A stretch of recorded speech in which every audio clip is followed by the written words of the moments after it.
One of the great pleasures of being on Backyard Farmer is to be able to interview wonderful gardeners like Gladys Jeurink. Our viewers probably have seen her only in the very end of the show, but they know her as the person who provides us with those gorgeous plants of the week. So Gladys, I want to ask you first of all, tell me a little bit about how you got started in the gardening world. Well, I grew up in Colorado on a big cattle ranch. Since our front yard was 9 miles long, we didn't have very many neighbors to talk to. And of course, I always liked to be outside rather than inside. So my mother always gave me a patch. And Burfy, back in those days, if you ordered seed and told them you had a kid, they would send her or him a free package of seed. And that's so I got my first seeds that way. Oh, fun. Absolutely a fun story. Gladys, you're a master gardener and you've been one for a very, very long time. Do you want to tell people a little bit about the program and why you think that is such a great thing for people to participate in? I think this is my 33rd year of being a master gardener. And when I first saw about it in the paper, of course, I immediately was the first one to go into the program because I wanted to know more about gardening. You know, you start this out blind.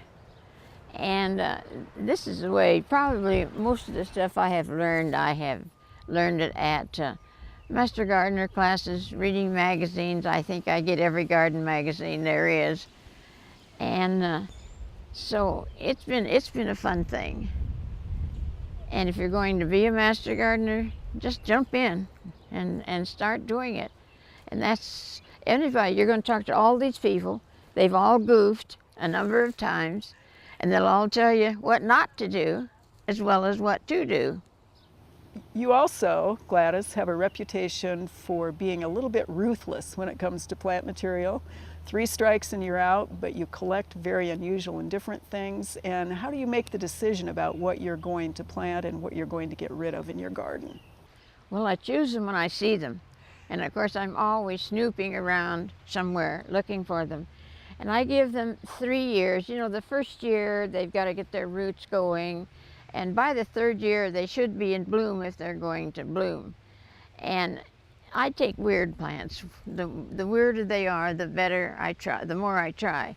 But in 3 years, if they can't survive Nebraska, then I'll find something else. Just pull them out, or they may have already died. Perfect.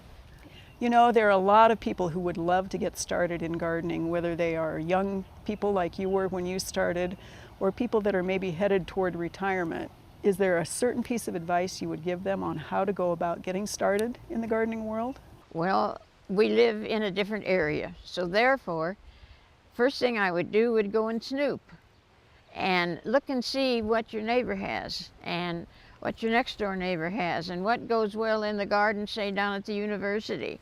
And just stick your nose in there and find out what's doing well there. If you start gardening the first year and you start big and you're a failure, you'll never go back. But if you find out something you know will grow, that you can't possibly kill it, and you get a bloom on it, then you're on your way. So Gladys, after all these years of gardening the way that you have gardened, what is your absolute favorite thing about gardening? What keeps you gardening? Well, it changes. Whatever's in bloom, of course, is my favorite that month.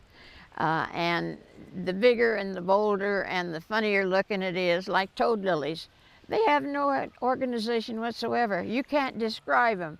They go this way, they go that way, and so they make it fun then when it comes fall and you've got this weirdo, you're wondering what it's going to do. Well, Gladys, I can't tell you how much we all appreciate your contribution to Backyard Farmer and to the knowledge of people in the state. And I think really the fun part for people to also understand is how much you yourself have gotten out of gardening for all these years. Oh, yes. If I had to choose between dusting and digging a hole, of course I would choose digging the hole. It's a lot more fun.